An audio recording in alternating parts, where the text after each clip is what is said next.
Fala pessoal, sejam todos bem-vindos ao curso de Algoritmos e Estruturas de Dados.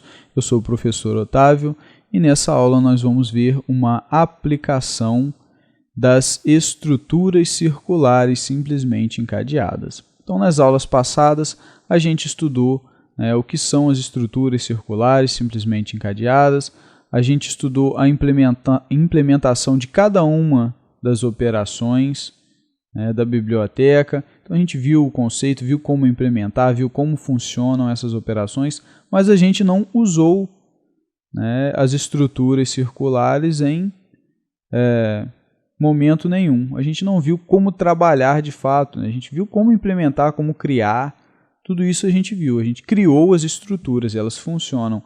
Agora a gente vai ver um exemplo de como a gente usa, de como a gente trabalha num exemplo prático. Então vamos ver aí o exemplo que eu preparei para vocês. Bom pessoal, vamos agora então ver o exemplo aí usando estruturas simplesmente encadeadas circulares. Tá? Aqui a gente vai trabalhar com listas simplesmente encadeadas circulares. A gente vai usar aqui a biblioteca windows.h, a gente vai usar a biblioteca stdio.h e vamos usar também a nossa biblioteca, a biblioteca lista encadeada circular.h. Opa, acabei botando uma aspa simples aqui, aspas duplas. Lembrando, tá, gente, que eu salvei aí a nossa biblioteca com a extensão .h, extensão de biblioteca. É importante que vocês também façam isso para usar dessa maneira aqui, né? Basta pegar aquele arquivo que a gente criou, vir aqui, ó, File, Save, File As e salvar com a extensão .h. Bom, antes de tudo a gente vai criar uma função que retorna aí uma string, tá? Que vai converter aí um código para uma descrição, porque a gente vai trabalhar com uma lista de inteiros, né? Então, a gente tem que, nesse caso, vai precisar fazer essa conversão aí para converter o nosso código para uma descrição textual. Antes disso, vamos só definir aqui algumas constantes para o nosso código ficar mais organizado. Vassoura 101, tapete 203 e balde 327. Então são códigos aí de alguns produtos. E a ideia dessa função vai ser, quando ele reconhecer um código desse, ele vai retornar a descrição textual. Tá? Então a gente recebe aqui um código, que é um inteiro. E aí aqui a gente faz um switch.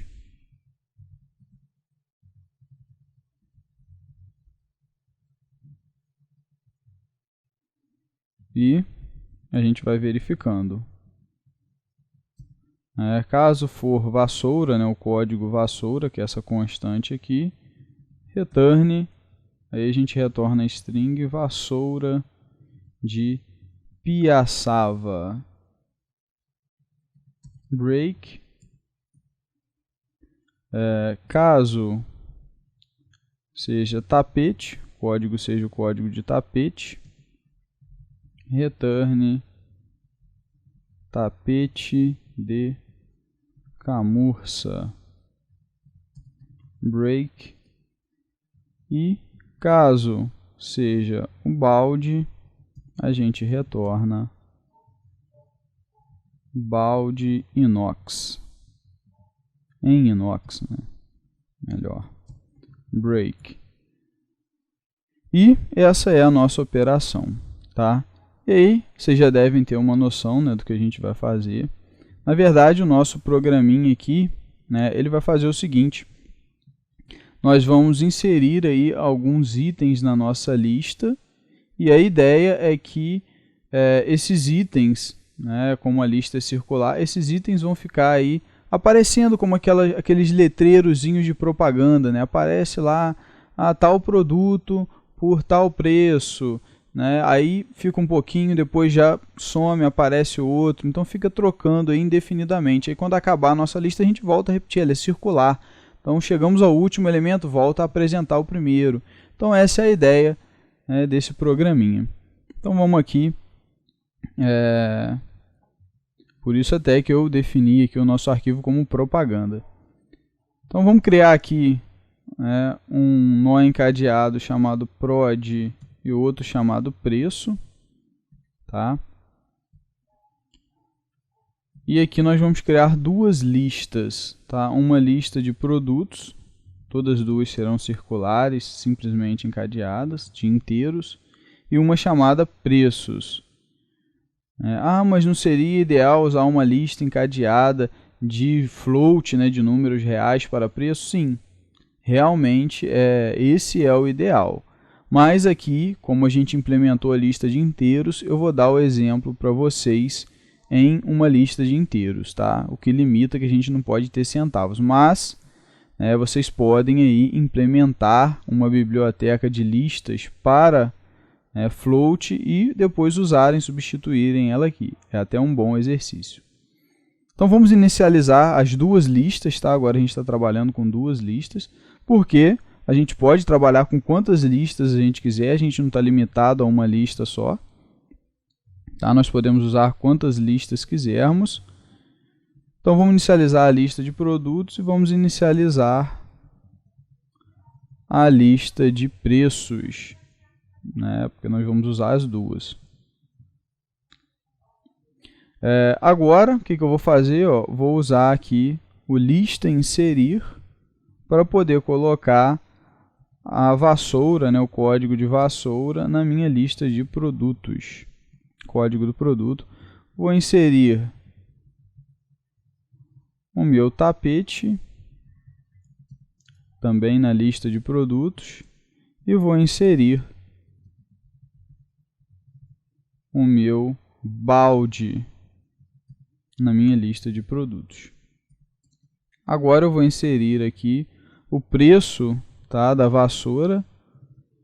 Então vou definir aqui R$13 na lista de preços. Vou inserir o preço do tapete, tá, na lista de preços. E vou inserir agora o preço do balde na minha lista de preços. Aqui, galera, eu tô associando, né, a esse preço aqui a vassoura pelas posições, tá? A primeira posição dessa lista vai meio que ter aí o preço correspondente na mesma posição dessa segunda lista. Então, eu estou usando as posições para relacionar as listas. Beleza, a gente inseriu aí os elementos na nossa lista. Agora, o que a gente vai fazer? Eu vou pegar o prod e vou fazer ele apontar, tá? É um ponteiro, vou fazer ele apontar para o mesmo lugar que produtos está apontando, ou seja, para aquele nó inicial, né? Um nó cego lá. E vou fazer também o preço apontar para onde preços está apontando, que é o nó inicial também dessa outra lista. Vamos só definir aqui outras duas constantes aqui para a gente trabalhar semanticamente com booleanos. True 1, define false 0. Ok. Agora a gente vai fazer um loop também que vai rodar aí indeterminadamente. Então while true. E aí, primeiro passo, né, eu vou limpar o console, tá, com o comando cls. Se for no Linux, usem o comando clear. E aí o primeiro cuidado que eu tenho que ter é se caso os meus ponteiros não estejam apontando aí para o primeiro nó. Então, caso o meu prod esteja apontando para o mesmo lugar que produtos está, ou seja, para o primeiro nó, eu tenho que avançar, porque no primeiro nó não tem nenhum elemento válido. Então, não tem o que exibir ali, né? Eu tenho que desconsiderar esse nó. Então, é o cuidado que eu tenho que tomar. Nesse caso, eu tenho que fazer aqui o meu prod igual a prod campo próximo, ou seja, faço ele apontar para o nó seguinte, que aí sim é um nó válido. E a mesma coisa com preço. Nesse caso eu não preciso fazer dois ifs porque eu tenho a ciência que eu vou caminhar com os dois juntos, então se um estiver apontando para o primeiro nó, o outro também vai estar. Mas se não fosse o caso, eu teria que fazer um if para cada um. Beleza, pessoal? Bom, ok, tomamos o cuidado aqui para não parar no nó inicial e exibir, e uma vez que a gente sabe que a gente vai estar num nó válido, a gente vai então imprimir aí a nossa propaganda. %S, tá, que é o texto, que vai ser o nosso produto, por apenas RS cifrão %D, 00, né, que no nosso caso a gente está trabalhando com inteiro, vai aparecer só inteiro, 00, para dar cara de preço nele. Aí aqui no %S a gente vai usar aquela funçãozinha que a gente criou lá, o código para descrição. E aí a gente vai pegar da lista de produtos, ou seja, onde prod está percorrendo, é prod que vai percorrer a nossa lista de produtos, ó, ele que é o ponteiro iterador.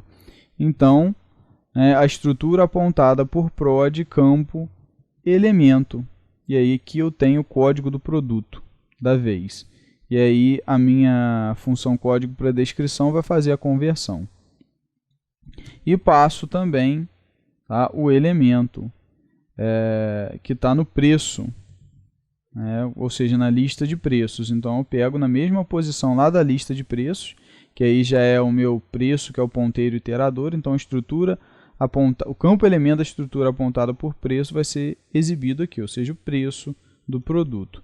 Tá? Então esse cara aqui, a descrição vai aqui para o %S e o preço aqui vai para esse %D. Beleza?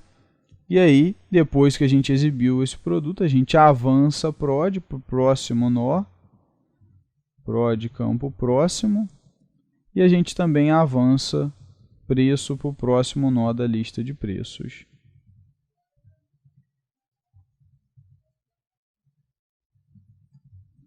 Ok, agora a gente vai usar a funçãozinha sleep. O que essa função faz?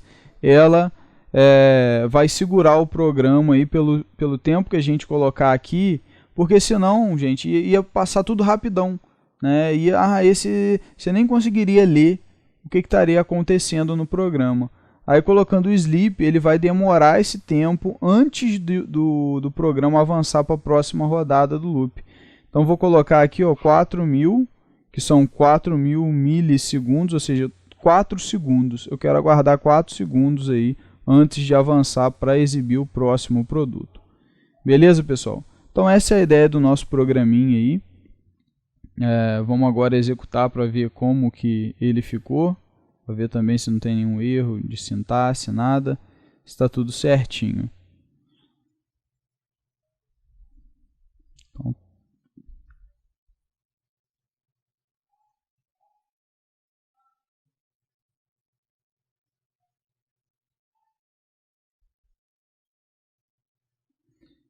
beleza, ó. E aí está aparecendo a nossa propaganda, ó. Vassoura de piaçava por apenas, tapete de camurça por apenas R$200, balde inox. Ele vai ficar assim indefinidamente, porque a nossa lista é circular. Quando ele chegar no último elemento, ele já vai para o primeiro, ó. Vassoura, depois vem tapete, aí vem o balde e agora vai voltar para a vassoura, porque o balde é o último, ó. Voltou. Então por isso que a nossa lista é circular. Perceba que aqui, ó, a gente sempre está avançando para o próximo, a gente nunca está retornando para o primeiro, fazendo comando nenhum aqui. A gente só está indo para o próximo, só que a lista é circular, então a gente mantém, né, essa circularidade, a coisa fica aí indefinida, né, percorrendo indefinidamente, exibindo aí as nossas propagandas. Então essa é a ideia do nosso programinha, tá? Fazer aí a apresentação alternada desses produtos aí, exibindo a promoção que eles se encontram. E aí eles vão ficar assim indefinidamente até a gente fechar o programa. Até mesmo por isso que eu não desaloquei nesse caso a minha lista, porque eu vou ficar indefinidamente. Então eu não tenho aí ao certo quando o momento que eu vou deixar de usar a minha lista. Então nesse caso eu não usei aí o desalocar, tá? Mas a gente só não desaloca em situações específicas, né, particulares como essa, né? Na grande maioria a gente precisa desalocar a nossa estrutura. Beleza, pessoal? Então esse aí é o nosso programinha aí, trabalhando com estruturas simplesmente encadeadas circulares. E a gente vai ficando por aqui. Espero que vocês tenham entendido aí o exemplo que eu apresentei para vocês de como trabalhar aí com estruturas circulares simplesmente encadeadas. Implementem esse exemplo, criem os exemplos de vocês, né? Criem as situações de vocês aí e tentem resolver usando as estruturas circulares simplesmente encadeadas. Pratiquem bastante, brinquem bastante com isso, porque isso dá a vocês, né, já aí um certo instinto, né, de quando vocês vão precisar trabalhar com essas estruturas e de como trabalhar com elas. Um grande abraço a todos e até a próxima.